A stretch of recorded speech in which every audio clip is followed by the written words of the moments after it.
कैसा गुरु का वर्ण करने पर ईश्वर प्राप्ति होता है और कैसा गुरु के वर्ण करने पर नरक की प्राप्ति होता है।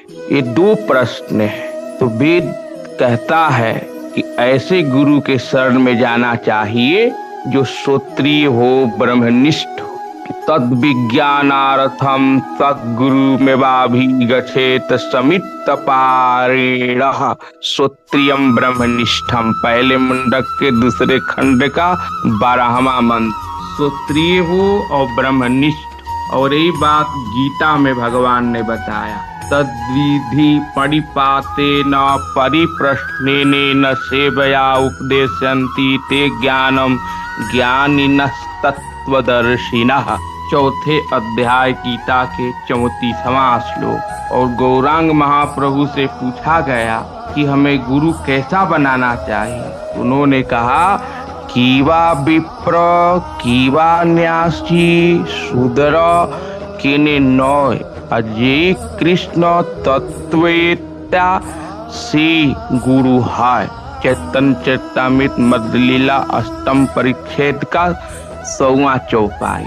तो जो तत्वदर्शी है, भगवत दर्शन कर लिया है, तो कोई चाहे वो सन्यासी हो, चाहे ब्राह्मण हो, चाहे शूद्र हो, तो ईश्वर प्राप्ति कर लिया, उसी क्षण महापुरुष हो गया। समस्त दोष निवृत्ति उसका हो गया दोष से।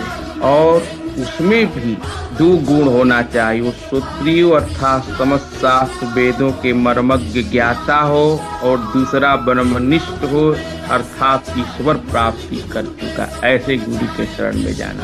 और दूसरा, मलेक्ष सेवी मनीष सजीवी यो विप्रो भारते भुवि सच्च तप्तमसि कुंडे स्वलो माब्दम वसेत ध्रुवम। ब्रह्मवैवर्त पुराण के प्रकृति खंड के 30वें अध्याय का 99वें श्लोक। कोई भारत वर्ष चारों वर्ण का कोई व्यक्ति अगर मलेक अपना गुरु बनाता है और चेला बनता है और उसके साथ जीवन व्यतीत करता है, तो मरने के पश्चात मसीकुंड नरक में उतने बरस दंड भोगता है जितना उसके शरीर में रोम रोए हैं। पश्चात 3 जन्म तक बकरा, 3 जन्म तक सांप, फिर इसके बाद ताड़ वृक्ष बनकर के शुद्धि होती है। तो मलेच्छों को कदापि गुरु न बनाए। और जो शास्त्र वेद से अपरिचित हैं, ये दोनों गुण से उनमें नहीं है, तो ऐसे लोग को गुरु न बनाए, वरना ईश्वर प्राप्ति न हो करके 84 लाख में घूमना पड़ेगा।